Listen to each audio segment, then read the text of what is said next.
एत जोर ठंडा देखुए धुआं बाहर तो एबे मो चलली चलेबी चुट्रे हाथ मारे निहात दरकार तबे चलेबो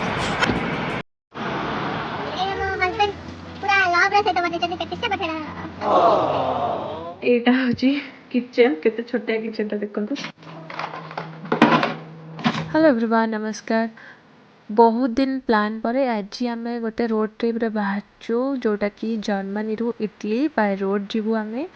एबे टाइम होईची सकाळ 9टा देखुतबे वर्षा भी होची और ठंडा तो बहुत जोर लागुची टेम्परेचर अछि -1 किंतु ट्रैवलिंग एक्साइटमेंट रे मते किछि ठंडा जाना पड़नी मु वीडियो करया लागि छी। एपटे म झियो तार गाड़ी पछ सीट रे बस जाईची आ आगे रे आमे दी जण आउ एपटे हजबैंड तांकर मैप सेट करचंती जत्ते भी आमे ट्रिप जाऊ सी सब दायित्व नियंती माने मैप सेट करिवे आउ होटल बुक करिवे के हाय कह दियो हाय तो एबे मैप सेट करि सारी आमे स्टार्ट कर देथिलु ड्राइविंग। एपटे देखंतु वर्षा होची आउ आमको जिबार अछि प्राय 550 किलोमीटर ड्राइव करिकी। 2 दिन तले स्नोफॉल होइतिला तो देखंतु सबडे स्नो ही देखा होची। ए वर्ष टिके जल्दी स्नोफॉल हो जाइची नहले तो लास्ट ईयर से क्रिसमस टाइम रे ही स्नोफॉल होइतिला एथर टिके जल्दी हो जाइची लागुची एथर बहुत ठंडा हबो। आमे जते बेले भी ट्रैवल करू माने खास करके यूरोपियन कंट्री आमे प्रेफर करू कि आमे रोड ट्रिप रे जिबा माने फ्लाई बेसी दूर नहले आमे फ्लाइट बुक करू ना कने रोड ट्रिप रो मजा ना कोड भी नाही कहीं ना रोड ट्रिप रे गले आमे डिफरेंट कंट्री दे जिबा पड़े आउ जोठी इच्छा हला आमे रही परिबा सेठी रही कि भलो भलो जगह देखि परिबा। तो एपटे मते गरम लागुतला बोली मु कैपटा खोल देली मो हस्बैंड कहछ ना तत्ते गरम लागुनी तू स्टाइल पे कैपटा खोलली तापर एमती कथा होय हम गोटे पार्किंग लॉट रे पहुंच जाइतलु काइना एबे ड्राइवर स्विच करया थिला कारण मते चलेबार थिला एबे तो एबे मो चलली चलेबी चुट्रे हाथ मारे निहात दरकार तबे चलेबो माने चुट्टी टिके साइज करे निहात दरकार ऑल द वे चलो तो से मो सहित एमती सब मजा करती तो एमती मजा मस्ती रे हमर लॉन्ग ड्राइवटा जना भी पड़ेनी बाट सरी जाए। तो एपटे मो झील कांदुला तो तापाई मु घर खाଇବା नहीं आसली ताको गोटे जगह गाड़ी की देदेले से तार बसिक निजे निजे खाए तो बेसी डिस्टर्ब करेनी कहीं कांदिले ना ड्राइव करी हुएनी बहुत डिस्टर्बिंग लगे। तापर ताकू दे सारी एबे हमर पुणी जर्नी स्टार्ट ही थिला।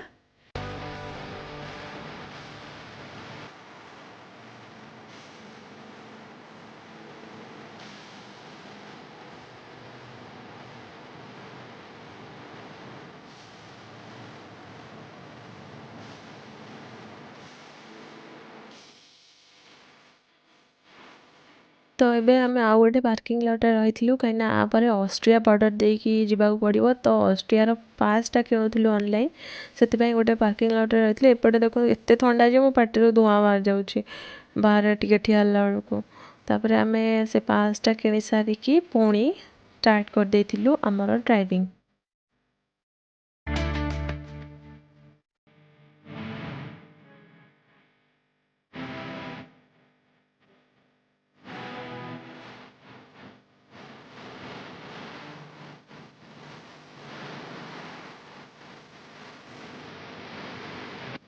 तो एबे ड्राइवर स्विच हो जाइए से चलाउछंती मु एबे बसची कहीं मोर साइनस प्रॉब्लम अच्छी तो मु बिना सनग्लास पिंधिकी चलाउतली तो मुंड बहुत जोर बिंधिला।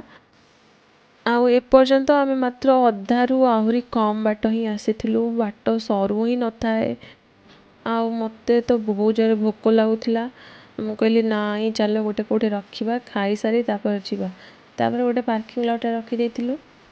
आउ मते झियो को भी खुआइबार थिला तार टाइम हो जाइतिला खाइबार ताकू मु टिके बाहर आनी केमती बुलाउथली कना बसी बसी ता गोड़ फोड़ बिंधुथिबो काले ताकू एमती बाहर टिके आनी की खेले देली तापर ताकू खुआई देली। तो ट्रैवल टाइम रे मु एमती पाउच वाला वेजिटेबल प्योरी नहीं आसे जोटा कि बहुत इजी हुए खुआइबाकू आउ एटा को डायरेक्ट भी सेमती खुआइबो किंतु तार टिके स्पून हैबिट अछि बोली से स्पून ने काढ़ी की खाए। तो एपटे मु देखंतु चिप्स जहाँ पारली चोरी दे गली कारण मते बहुत जोर भोक होउतला काली रात रे मो हस्बैंड एक पेटिस बने देथिले तो सेडा को नेकी पळे आस्थिलु बाटर खाई बोली किंतु सेटा टिके सगी जाइतिला फिर भी टेस्टी थिला। एपटे हस्बैंड कहते तू जल्दी जल्दी खा नले हम बाट सरीबनी एठी बसी खाउथिबु तापर एबे पानी पड़ जाइतिला मोर चलेबार।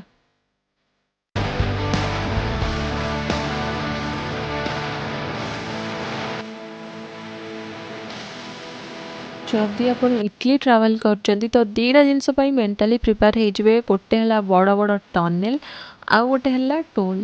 ଏଠି ବହୁତ ଟୋଲ୍ ଦେବାକୁ ପଡ଼େ। ତ ଏଠି ଆମେ ଟିକେଟ୍ଟା ନେଇଯାଇଥିଲୁ, ମାନେ ଆର ପଇସାଟା ପେମେଣ୍ଟ ହେବ ମାନେ ରୋଡ଼୍ଟା ସରିଲା ପରେ। ଏବେ ଦେଖନ୍ତୁ ସନ୍ଧ୍ୟା ହେଇଯାଇଥିଲା, ମାନେ 5ଟା ବାଜିଥିଲା, ଏପଟୁ ସନ୍ଧ୍ୟା ମାନେ ଅନ୍ଧାର ହେଇଯାଇଥିଲା। ଏପଟେ ସ୍ନୋଫଲ୍ ବି ଷ୍ଟାର୍ଟ ହେଇଯାଇଥିଲା। ଆମେ ଗୋଟେ ପାର୍କିଂ ଲଟ୍ରେ ଟିକେ ବ୍ରେକ୍ ନେବାକୁ ରହିଥିଲୁ। ତାପରେ ଏଠି ଗୋଟେ ସପିଂ ମଲ୍ ଥିଲା, ମୁଁ ତା ଭିତରେ ଟିକେ ବୁଲିକି ପଡ଼ିଲି। ଦେଖନ୍ତୁ କେତେ ୱାଇନ୍, ମାନେ କେତେ ଭେରାଇଟିଜ୍ର ୱାଇନ୍ ଅଛି, ଆଉ ତା ବଟଲ୍ ଗୁଡ଼ା ତ ଏତେ ଆଟ୍ରାକ୍ଟିଭ୍ ଲାଗୁଥିଲା, ମୁଁ ସେ ବଟଲ୍କୁ ଖାଲି ଦେଖୁଥିଲି। ତ ଏବେ ସେ ପାର୍କିଂ ଲଟ୍ରୁ ବାହାରି କିଛି ବାଟ ଗଲା ପରେ ଆମକୁ ଏବେ ସେ ଯେଉଁ ଟିକେଟ୍ଟା ନେଇଥିଲୁ ଏ ରୋଡ଼୍ ଷ୍ଟାର୍ଟିଂରେ, ଏବେ ତା'ର ପେମେଣ୍ଟ କରିବାର ଥିଲା, ଯେଉଁଟାକି ଆମକୁ ଆସିଯାଇଥିଲା 26 ୟୁରୋ, ମାନେ 2600 ଟଙ୍କା ପାଖାପାଖି। ତ ଫାଇନାଲି ଏତେ ସମୟ ଡ୍ରାଇଭ୍ ପରେ ଆମେ ଆସି ପହଞ୍ଚି ଯାଇଥିଲୁ ଆମ ହୋଟେଲ୍ ପାଖରେ। ଟାଇମ୍ ହେଇଥିଲା ସନ୍ଧ୍ୟା 8ଟା। ତ ଏଇଟା ହେଉଛି ମୋର ହୋଟେଲ୍ ମାନେ ଏଇଟା ଜଣଙ୍କର ପର୍ସନାଲ୍ ଘରେ, ସେ ଉପର ଫ୍ଲୋର୍ଟାକୁ ଏମିତି ହୋଟେଲ୍ ଭଳିଆ ଦେଇଦେଇଛନ୍ତି। ଆଉ ଆମେ ଯେଉଁ ହୋଟେଲ୍ ବୁକ୍ କରୁନା ସେଠି କିଚେନ୍ ଥାଏ, ମାନେ ଆମେ କିଚେନ୍ ଦେଖିକି ହିଁ ବୁକ୍ କରୁ, କାହିଁକିନା ରୋଷେଇ ନିଜେ କରିକି ଖାଉ, ବାହାର ଖାଇବା ଏତେ ପସନ୍ଦ ନୁହେଁ ମୋତେ। ତ ଏଇଟା ଗୋଟେ କଭର୍ ଦେଇଥିଲେ ଡ୍ରେସ୍ ରଖିବାକୁ। ଏପଟେ ଦେଖନ୍ତୁ ଗୋଟେ ଛୋଟ କିଚେନ୍ଟେ ଦେଇଛନ୍ତି, ଆଉ ବଟ୍ ସବୁ ଜିନିଷ ଅଛି। ଏପଟେ ଛୋଟ ଫ୍ରିଜ୍ ଗୋଟେ ଅଛି, ଆଉ ଡିସ୍ ୱାଶର୍ ବି ଦେଇଛନ୍ତି। ଏପଟେ କଟଲେରୀ ସେଟ୍ ସବୁ ଅଛି, ଆଉ ଉପର ଥାକରେ ଆମର କଢ଼େଇ ପ୍ୟାନ୍ ସବୁ ଅଛି ରୋଷେଇ କରିବାକୁ। ଏପଟେ କପ୍, ଗ୍ଲାସ୍, ପ୍ଲେଟ୍, ଆଉ ଗୋଟେ ଏଠି ଓଭେନ୍ ବି ଦେଇଛନ୍ତି। ଆଉ ଏଇଟା ହେଉଛି ଗୋଟେ କଫି ମେସିନ୍। ତ ଏପଟେ ଗୋଟେ ସୋଫା ବି ଅଛି, ଆଉ ଏପଟେ ହେଉଛି ଡାଇନିଂ ଟେବୁଲ୍। ବ୍ରେକଫାଷ୍ଟ ସେ ଦେଇ ଦେଇଥିଲେ କ୍ରସେଣ୍ଟ ଆଉ ଛୋଟ ଛୋଟ ବିସ୍କିଟ୍ ପ୍ୟାକେଟ୍ ସବୁ ଥିଲା ଏଠି। ଆଉ ଏଇଟା ହେଉଛି ବାଥରୁମ୍। ଦେଖନ୍ତୁ ଗୋଟେ ଜାଗାରେ ଅଛି ଲାଟ୍ରିନ୍, ଆଉ ଗୋଟେ ଜାଗା ହେଉଛି ଧୋଇ ହେବାକୁ। ଇଟଲିରେ ଏମିତିକା ସିଷ୍ଟମ୍ରେ ହିଁ ଆସେ। ଆଉ ଏଇଠି ଗାଧୋଇବାକୁ ଦେଖନ୍ତୁ ଗୋଟେ ଛୋଟ ଜାଗାରେ କେତେ ବଢ଼ିଆ ସେ ମାନେ କରିଦେଇଛନ୍ତି ଗାଧୋଇବା ପାଇଁ। ତ ଏପଟେ ଆମର ରେଡ଼ି ହେଇଥିଲା ଖାଇବା ଗରମ କରିଦେଇଥିଲୁ। ଏଇଟା ସବୁ ମୁଁ ଘରୁ ବନେଇକି ଆଣିଥିଲି, କାହିଁକିନା ବାଟରେ ଆମେ ଖାଇବାର ଥିଲା ଲଞ୍ଚ, କିନ୍ତୁ ଟାଇମ୍ ହେଲାନି ବୋଲିକି ଆମେ ଆଉ ଖାଇଲୁନି, ଭୋକ ବି ଲାଗୁନଥିଲା ପେଟିସ୍ ଖାଇକି। ତ ଏବେ ମୁଁ ତାକୁ ସବୁ ଗରମ କରିକି ଆମେ ଡିନର୍ କରିଦେଇଥିଲୁ। ତ ଏବେ ଟାଇମ୍ ହେଇଯାଇଥିଲା ରାତି 10:30, ଆଉ ଆମେ ଶୋଇବାକୁ ବାହାରି ଯାଇଥିଲୁ, କାହିଁକିନା କାଲି ଅର୍ଲି ମର୍ଣ୍ଣିଂ ଉଠିକି ଆମକୁ ଭେନିସ୍ ଯିବାର ଅଛି। ଆକ୍ଚୁଆଲି ଆମେ ଭେନିସ୍ ଯିବାକୁ ହିଁ ଆସିଛୁ, କିନ୍ତୁ ଇଟଲିରେ ରହିଛୁ। ଇଟଲି ହେଉଛି ମେନଲ୍ୟାଣ୍ଡ, ଭେନିସ୍ ହେଉଛି ଇଟଲିର, କିନ୍ତୁ ସେଇଟା ଗୋଟେ ଆଇଲ୍ୟାଣ୍ଡ। ତ ସେଟାର ନେକ୍ସଟ ବ୍ଲଗ୍ରେ ଦେଖେଇବି ସେ ଜାଗାଟା। ତ ଭିଡ଼ିଓଟି ପସନ୍ଦ ଆସିଥିଲେ ଲାଇକ୍ ସେୟାର କରିବାକୁ ଜମା ବି ଭୁଲିବେନି। ଦେଖା ହେବ ନେକ୍ସଟ ବ୍ଲଗ୍ରେ। ରହିଲି, ବାଏ ବାଏ, ଜୟ ଜଗନ୍ନାଥ।